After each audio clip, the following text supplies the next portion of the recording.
provided from towards eastern side, so that in morning sun rays may enter in the kitchen unit or kitchen area. Um, like nowadays, LPG cylinders are available at every place, either it is rural or urban. But still, in such places where LPG cylinders are not available, and improved varieties of firewood, or we call it chulas, are available, and we can use that are connected with the chimneys. And also in those type of say like modern chulas, there is no risk of getting uh, coming in contact with the smoke and all. So this all facilities should be provided within the kitchen unit. So next is toilet rooms. So generally for Indian families, bathroom and lavatory should usually be separated. In the bathroom, provision should be made for both a shower and a direct tap bath. If the water supply is not maintained throughout the day and night, a small water reservoir may be a part of the bathroom. A hanger for towels and a rack for soap, etc., are very useful for the lavatory. A flush arrangement is essential. Next is a storeroom. So a storeroom should be situated near to the kitchen. For a small family, storeroom of about 3 into 1.8 meter is sufficient. It should be provided with rows, racks and shelves on all the sides so that a lot of things can be kept in the storeroom. Next is a guest room. So guest room is a very important room, and it should open only to the drawing room and front veranda, and must have an independent across to the common toilet room unless a special toilet room is attached to it. A common size of guest room is 3.6 into 3 meter. Next is we'll discuss about doors and windows. So double leaf doors and windows are usually preferred. The doors used in the living and bedrooms should be 2.1 into 0.9 meter, whereas those of the kitchen and bathrooms may be about 2 into 0.75 meter. Wooden door frames with only 3 pieces of 10.5 into 0.75 centimeter size each are preferred to steel frames. The window dimensions generally preferred is 1.2 into 0.9 meter with double pans on it. The bottom of the window is at 0.75 meter above the floor space, so that the tops of all windows are at the same height as that of the doors. The wooden frame is made of 10 into 7.5 centimeter cross section. The doors and windows in many places in India are provided with wire mesh to keep the flies out of the room. So next is farm fencing. So fencing may be used to protect or divide property, to improve its appearance, to confine animals, or to exclude animals. There are different types of fencing: woven mesh type, large mesh type, closed mesh type, hexagonal mesh type. Then barbed wire fencing, plain wire fencing, welded wire fencing, and the last one is electrical fencing.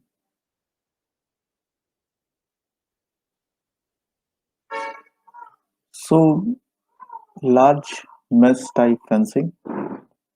Large mesh type fences are more popular for general farm use than any other type. Properly galvanized, such weather protected wires are particularly used for large animals, cattle, buffalo, horses, etc. The space between the vertical wires is kept between 15 and 30 centimeter, whereas the space between the horizontal wires vary between 7.5 and 22.5 centimeter. The space between the horizontal wires is closer at the bottom and increased towards the top of the fence. So we can see from the picture, it is very clear image that how a large mesh type of fencing is provided. So these are generally provided for large size of animals or cattle, either it is domestic animals or wild animals.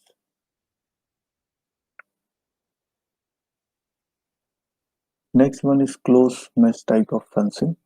The close mesh type fence may be considered as an ideal fence for poultry houses, rabbits and goatry unit.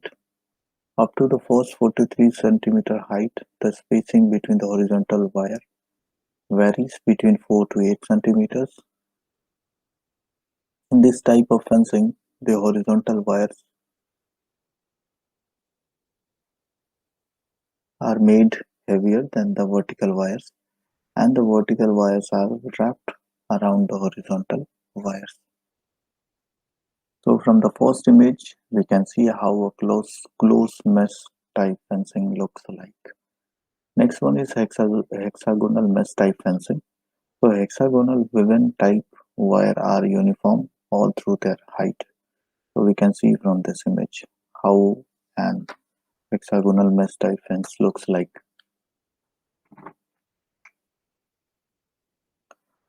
Next one is barbed wire fencing. So this type of fences are very commonly we can see in the rural areas. So barbed wire fences are made of two or more strands of smooth galvanized coated steel wire twisted together with two or four barbs spaced every 4 to 5 inches. They are generally classified as either a standard or suspension barbed wire fence.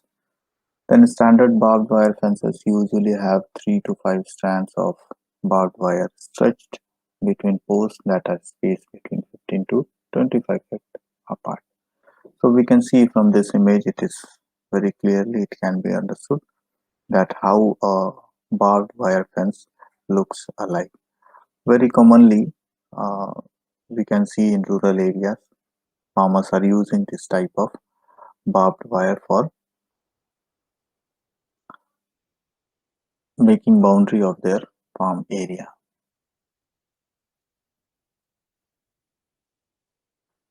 Next one is the suspension fence. It has 4 to 6 strands of wire stretched taut so there is no more than 3 inches of gap between posts. Depending upon the topography, line posts are generally spaced between 80 to 120 feet apart. The wires are held apart by twisted wire stays spaced 16 feet apart. Wind or animals hitting the fence cause it to sway back and forth. This swaying motion keeps animals away from the fence and discourages them from fighting through it. To allow the fence to sway, the stays must not touch the ground or the effectiveness of the suspension fences will be reduced.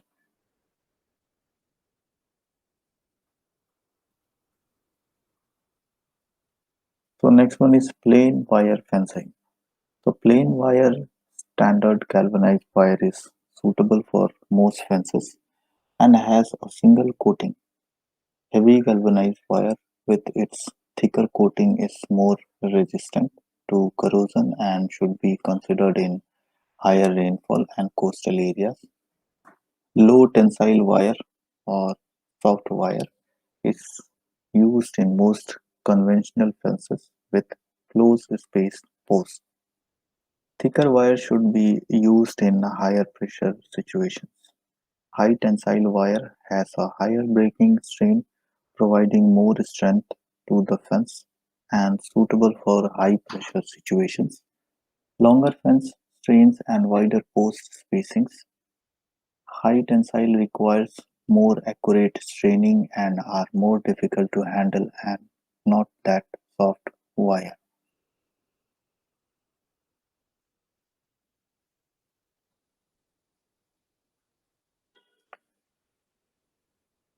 So next is welded wire fencing. This is similar to the woven, but the horizontal and vertical wires are welded together to form a large as well as small mesh at different heights for particular purposes. These wires are available in rolls of 100 meters, having height varying from 1 to 1.5 meter. This material is generally preferred for demarcating the boundary of a farm and works well with hedge. So this type of boundary we can see at many places, which is for defining the boundary of any two farm, as well as many times we see that this type of boundary is uh, provided along with a hedge. So the hedge and the boundary, they both work together, and it looks very pleasant also.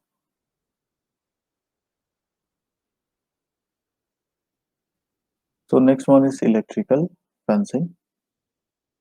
So electrical fencing provides a number of benefits.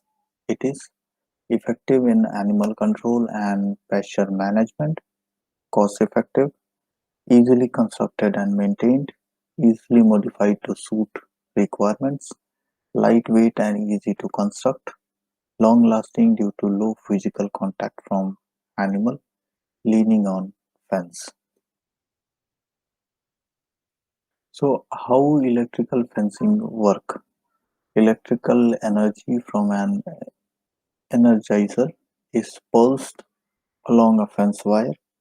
When an animal touches the electrified wire, it completes the circuit, resulting in an electric shock to the animal. This shock is memorable so that the electric fence becomes more of a psychological barrier rather than a physical barrier. So this electric fence provides shock, and that shock is memorable so that the electric fence becomes more of a psychological barrier rather than a physical barrier. So the animal, if they come in contact, once if they come in contact with this electrical wire and face the shock, they will never return back to that place again. So it is something like a psychological barrier rather than a physical barrier. So type of electrical fencing, there are two type of electric fences, permanent and portable. Unless a temporary or removable fence is required, a permanent electric fence is recommended. So permanent fences are economically easy to install and operate. Then portable fences are suitable for short-term animal control and rotational or cell grazing. So next is dairy barns. An efficient management of cattle will be incomplete without a well-planned and adequate housing of cattle. Improve Improper planning in the arrangement of animal housing may result in additional labor charges and thus curtail the profit of the owner. So dairy units are generally installed and generally constructed and developed and started for earning money, mostly in rural areas. That is a good source of income generation. So whenever we are talking about designing of dairy barns, it should be well planned. It should provide adequate facilities for the cattle.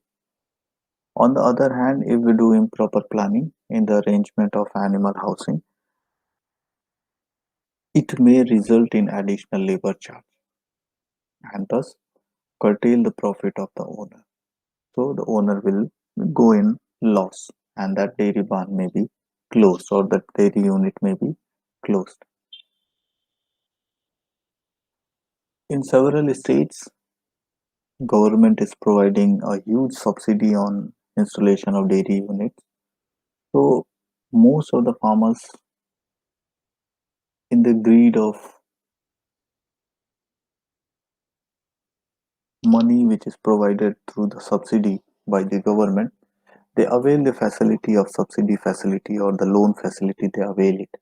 But in most of the cases, they don't have well planning. So after 1 or 2 years, they close their dairy unit, and most of them, they say that their unit was in loss.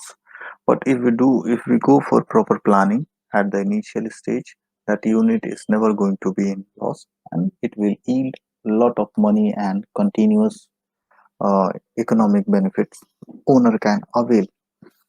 So there are few points which are to be considered. Like selection of site for dairy farm. First one is topography of the soil. Second one is type of the soil, exposure to the sun and protection from wind, accessibility, durability and attractiveness, adequate water supply. What about the surrounding area? How is the surrounding area? Labor marketing, and last one is availability of electricity. Few more points are there like connectivity to the road, communication facilities, etc. So talking about type of dairy barns, there are generally three type of dairy barns. First one is stanchion barn. So stanchion barn is one in which the cow is kept tied in separate stall and provided with feed externally. Each stall consists of a bedding place and feed place so that the cow can be always kept in the stall itself. The cow has to never go outside the stall. Everything like resting as well as feeding, both the activities can be completed at the same place or individual stall itself. Second one is loose housing barn with milking parlor, and the third one is open air barn. So stanchion barn, in this barn the cows are housed and milk in the same building. It is also called the general purpose barn or the cow house system of arrangement. Then individual feeding and management of animals are possible in stanchion type of barn. For 8 or more cows, a two-row barn with either face-in or face-out arrangement may be selected. So individual feeding facility and management is possible in stanchion type of barn. So if there are 8 or more cows, two-row barn is should be constructed, either facing in or facing out. So for the both of the cases, face in and face out, there are some advantage as well as some disadvantage. If it is face inside, it is very easy to like it will reduce the labor charges. Like single time, single unit of time will be required for feeding both side of the animals. Then a proper management can be done for collecting the waste generated from the animals. So for both the cases, there are some advantage. The phase out type of barn is preferred for milch animals. This arrangement is important since most of the jobs are done from the rear of the animals and provides easy supervision. Each barns are commonly built 10 to 11-meter wide with sufficient length to accommodate all the animals. Next two pictures you can see, one is face in and second one is face out. So as I said that there are some advantage and disadvantages in both the cases. Like for the first one, which is the face in face out type, you can see like this dung alley is provided to collect all the dung, and very easily we can collect and in a single unit of time. Whereas in face in type, the feeding management can be done in minimum time. So it has its own advantage and disadvantage. So the manual alley can be eliminated in the face in type since the open space outside the barn can be used for this purpose. This gives a saving of about 20% in floor area of barn as compared to the face out type. Face in type barns are usually preferred for bullocks and also for open shed type arrangement. The maximum length of the barn should be restricted to 40 meters so that nearly 72 cows can be housed in one barn unit. Gutters are usually 45 centimeter wide and 50 centimeter deep. A minimum slope of 2% should be provided so that the gutter may drain into a manure pit outside the barn. So this image is of mangas, which is the structure to feed the animals. So from this image we can see how mangas are made and how it is used for feeding. So you can see that these two sides, this side the height of wall is more, whereas this side it is less. So this side height is provided in order to minimize the wastage of the feed or fodder. So mangas used in barns should have width ranging from 75 to 90 centimeter. The back of the manga is about 60 centimeter above the floor so that cows may throw the fodder into the feed alley. The length of the manga for individual cow is equal to the width of the stall and many demarcated by a 12.5 centimeter height of wall. Then feed alley should be 1.2 meter wide and that is sufficient. It is the passage between the outer wall and the manger along which a push cart full of silage may be moved. So a push cart can be a mechanism for feeding the animals and it will require minimum time. So the height of the walls running along the barn length may be about 2.4 meter. For gable roof, the maximum height of the ceiling may vary between 5 and 5.5 meter for a barn, 10 to 11 meter wide. For adequate lighting in the barn, 0.37 square meter of window area per cow is desirable. So this is one of the design half section, that is dairy barn or face out type.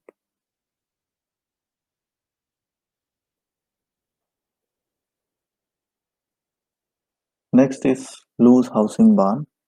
So very commonly in housing barns are used for rearing the cattle or especially for dairy. So loose housing they require very less construction, so less input cost is invested, and animals are free to move and take the feed. So it is very good for the farm. It is economically beneficial for the owner or farmers, as well as it is beneficial from health point of view. It is beneficial for the animals also. But on the another side, in the case of diseases, in loose housing type of barn or arrangement, the management of animals is quite difficult.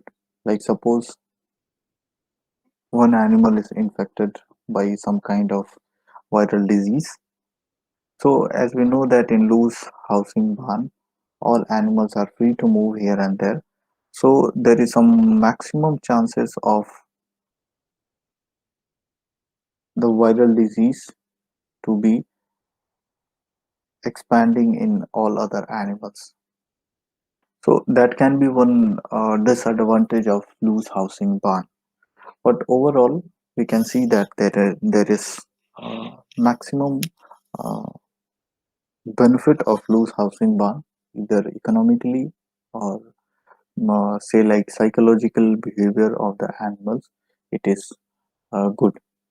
In this type of housing barns, the yield or the milking capacity increases compared to a stanchion type of barn. Why? Because animals are not tight at a single place, but they are free to roam here and there within the given area. So it permits the animals to move about freely and allows simple and economical construction of the feeding and shelter places. So very simple and small construction area is required, or small unit of construction is required only for feeding and for shelter. So that is why it is it can be said that this is going to be economically beneficial. Then the area required per cow depends upon the climate, whether an inside or outside feeding arrangement is used, size of the cow and average production of the herd. A high producing cow needs more feed, more water and also more space. So this is very important point. A high producing cow needs more feed, more water and also more space. So as I was saying that there is a disadvantage in the loose housing type of barn that once animal is infected with some kind of viral disease, there is a much more chances of spreading of that disease because that infected animal is free to walk here and there within the barn. Similarly, we should also think about, as we know that the cow or animal who is producing more, they require more feed compared to the animals who are producing less. So in the case of loose housing barn, individual management of individual animal is not possible, because suppose you are feeding a single animal who is producing more. If you are feeding it more, as we know that all animals are free to roam, so some other animal who is not producing that much will come and they can consume that feed items or fodder.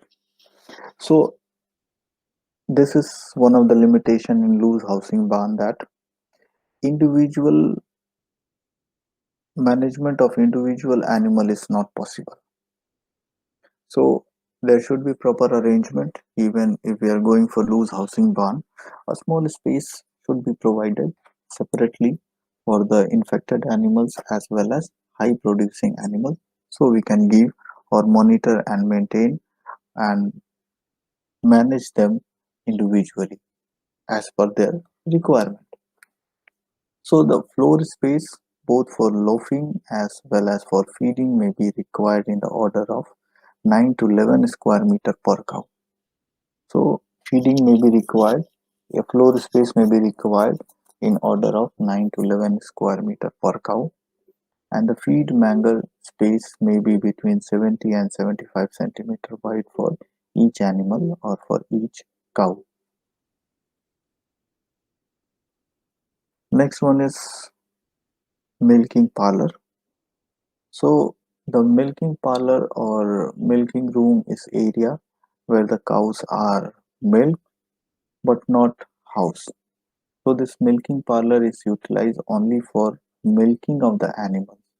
They are not used for housing purpose or for feeding purpose. So this should be remembered, that milking parlor is only used for milking the animals specifically, not for housing and feeding the animals.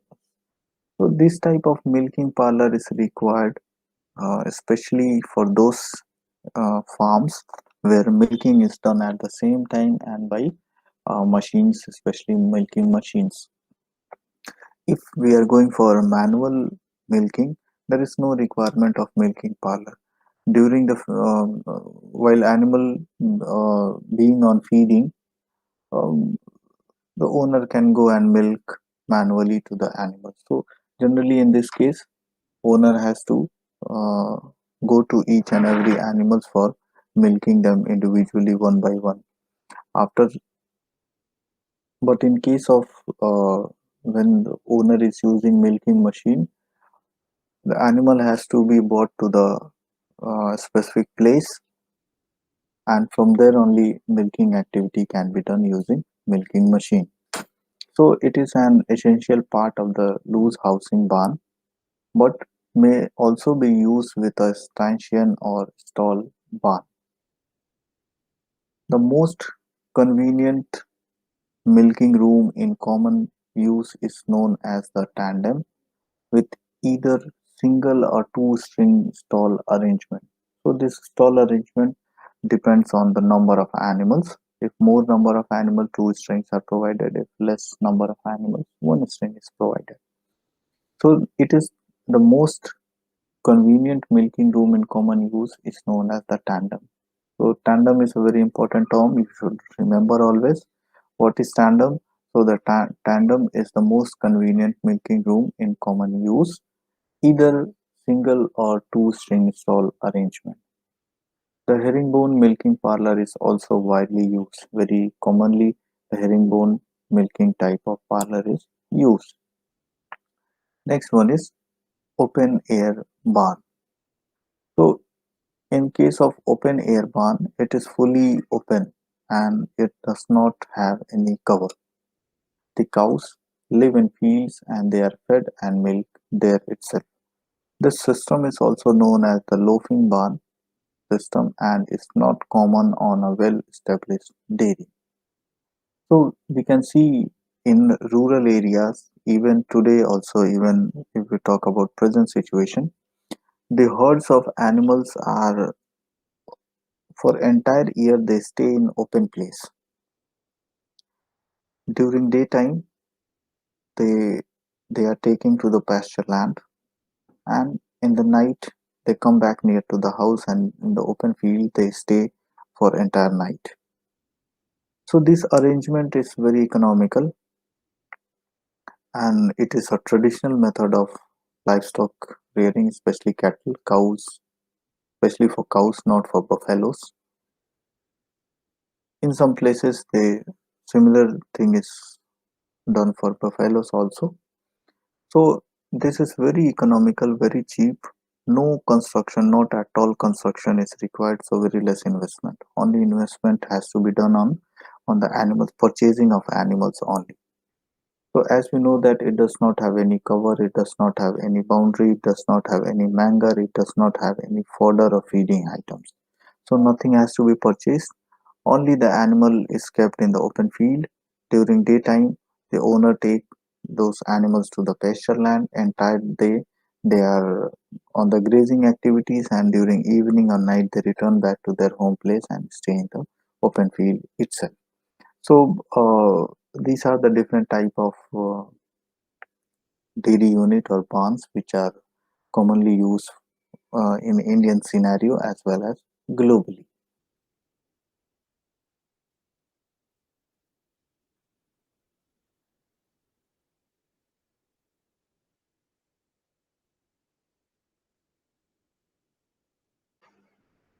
If we maintain the proper storage techniques, proper manage, we minimize the water leakage and all, in that case, the quality of silage and the nutritive value of silage increases. And the animals who are fed with a good quality of silage, it has been observed that their milk capacity, lactating period, as well as their body weight is increased compared to the dry feed. So silage is more nutritive than dry stocks, but when compared to green fodder, there is some loss of nutritive value in silage too, because the sugar is converted into lactic acid, giving a sour taste. Losses may also occur due to surface spoilage, fermentation, as well as seepage. So loading of tower silos is difficult. There are different type of silos: horizontal silos, tower silos, and pit silos. So tower silos are constructed above the ground. Horizontal silos are also constructed above the ground horizontally. Main problem comes when we construct or when we talk about pit silos, which is under the ground. So we see that silage is very nutritive, but still there are some limitations. When compared to green fodder, there is some loss of nutritive value. So loss may occur due to surface spoilage, fermentation and seepage. Loading of tower silos is difficult. Why it is difficult? Because it is in the form of towers and the feeding mouth is on the top So we have to lift up all the feeding materials or fodder items onto the top of the tower silo. Then only we can feed it. Or nowadays there are several suction machines or suction pumps. We have to use that all pumps to for storage purpose. So loading up tower silos is very difficult compared to other type of silos like pit silos, horizontal silos. So it needs a mechanical loader or a large capacity blower for elevating the job. So the wall should be smooth, circular and strong enough to avoid cracking due to lateral pressure. Hence a heavy reinforcement is also required while construction of tower silos or any type of silos. The only advantage is if the water table is very close to the ground level, tower silos are preferred. So if ground level, if water table is very close to the ground level, in that scenario, tower silos are preferred. Otherwise, we go for pit silos. So the cost of construction of these silos is comparatively much higher than that of horizontal type as well as pit silos. So here we can see some of the images of different type of storage structures which are used in India as well as abroad. So the first image is image of first and this down second. These two images are of trench or trench silos. So these are on the ground surface, above the ground surface, and um, the size is not limited. It is up to the choice of the user or the owner. And in this method, we store the feeding items and we can daily remove and feed the animals. Second one, this green color are example of tower silos. So this one is a very small unit, and this kind of units are for storing large quantity of grains or other crops. So if we move on next slide, we see some modern as well as traditional fodder storage techniques. So these two are the traditional fodder storage techniques. Even today in rural India, people use this type of structures because for making this type of structures, machinery is required, whereas mechanization is very low. The standard is very low. The level of mechanization in Indian farms are very low. Additionally, for this type of arrangement, extra monetary input will be there. So, due to several reasons, still in rural part of India, this type of activities are not ongoing. Still, we use the traditional method of storage of grains and fodder.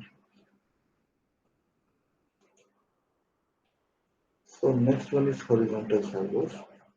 So, horizontal surface silos are used for storing silage. These silos are readily and cheaper made at any time. They can be easily filled and unloaded without any equipment. They are successful in areas having a deep water table. The dry matter losses ranging from 20 to 30% while filling either trench or pit sand. Chopped silage should be spread level and packed. They are filled till the silage reaches about ground level, and they should be covered with dry paddy straw or plastic cover in order to minimize water leakage, especially during uh, rainy season. So, so we can see that horizontal silos are very useful, readily available, and cheaper compared to other different types of silos. But still, there are some limitations like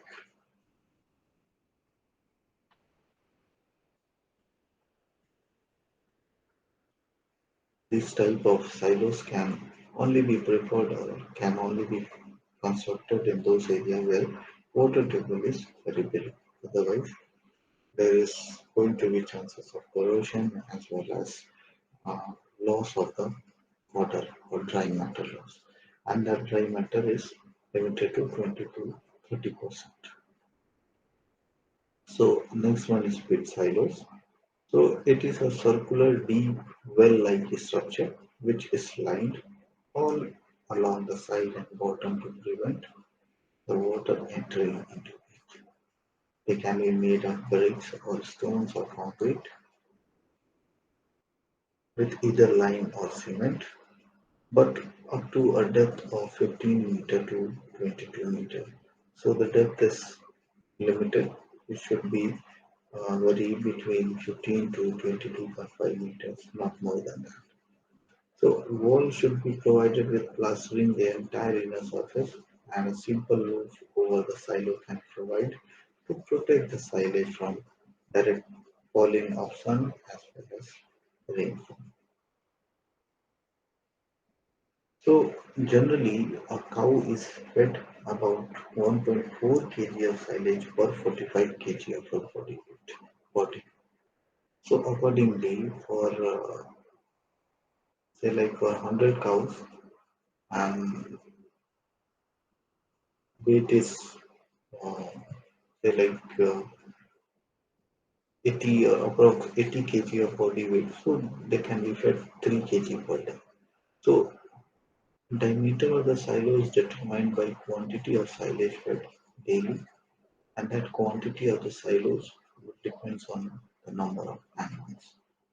So the rate removal should be at the rate of 10 centimeter per day, not more than that. The diameter is limited to 6 meter and its depth is kept 2 to 3 times of the diameter, not more than that. So talking about design criteria, rate of removal is 10 centimeter per day. Silage fed per day is 3 kg per 100 kg of body weight. Maximum diameter is 6 meter. Depth is 2 to 3 times diameter, so it can be up to 18 meters. And it is assumed that 1 cubic meter of silage equals 650 kg. So now there is a problem.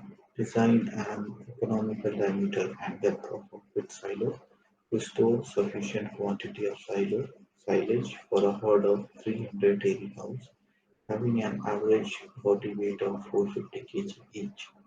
The cows are required to be fed with silage for 200 days per year and also find the required number of pit silos to be constructed.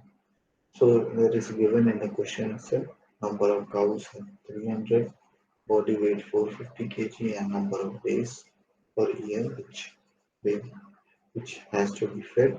That is 200 days per year. So solution is 1 cubic meter of silage is 650 kg. Rate of silage removal is 10 centimeter per day. Let each cow feed 3 kg of silage per 100 kg of body. So 3 by 100 into 450, it will be 13.5 kg per day for single cow. Then weight of the silage required for 300 cows is 13.5 into 300, that equals 4050 kg per day. So volume of pit for a daily withdrawal depth of 10 centimeter, we can use the formula of uh, calculating area of the circle when diameter is known. So after equating equation number 1 and 2, we get D equals 9.756. That means it is approximate 10 meter. So now the depth of silo is daily depth into number of days, that is 0.1 into 200. So it becomes 20 meter, allowing 20% of loss. Actual volume of silage is 20 plus 4 equals 24. As the diameter of pit silos is limited to 6 meter and depth is limited to 18 meter, not more than that, therefore two silo pits are required to be constructed.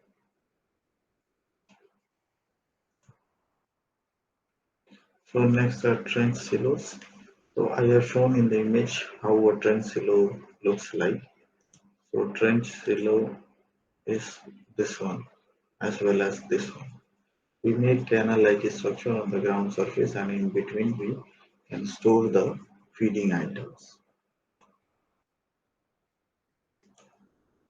So trench silos can be either or lined one or unlined one. Unlined silo is easy to construct but give more spoilage of silage and caving in of sites during the rain. A lined trench silo is advantageous and the lining can be made with brick, concrete or cement plaster with reinforcing wire mesh. Then filling, packing and sealing are similar to pit silos. The drainage water should not be allowed to collect near the branch, and so drains should be made around the trench. The cross-section depends on number of animals to be fed, and the length is determined by the number of days the silage is fed in a year. So next there is a problem on trench silos. To design a trench silo for a small farm having 140 million weight, 680 kg, and it has to be fed at the rate of 4 kg per 100 kg of its weight. The silage is fed 160 days in a year. So data is already given number of animals, 140 weight of each animal, 680 kg, then feeding rate 4 kilometer. So feeding rate is 4 kg per 100 kg of body weight. Number of days which is required to be fed is 160. So let's assume few things like let the depth of silo be 2.5 meter, length of feet per day be 15 centimeters, side slope is 1 is to 2. So weight of the silage required per day, that is feeding rate into weight of animals into number of animals as well into number of animals. So it is 4 by 100 into 680 into 40, 140. So it equals 3808 kg per day. Next is volume of silage required per day. So we can calculate the volume that is required per day. Next is volume of silage stored per day. So this is the formula for calculating volume of silage. So now by equating equation number 1 and 2 by the same formula, we get bottom width of 14.37, top width of W plus D, that is equal to 16.87 meter, and length of the silo given per year with 20% loss of length. So result will be top width silo 16.8 centimeter, 8 meter, bottom width of silo 14.37, length of silos 24, length of silos, depth of silos 28 meters.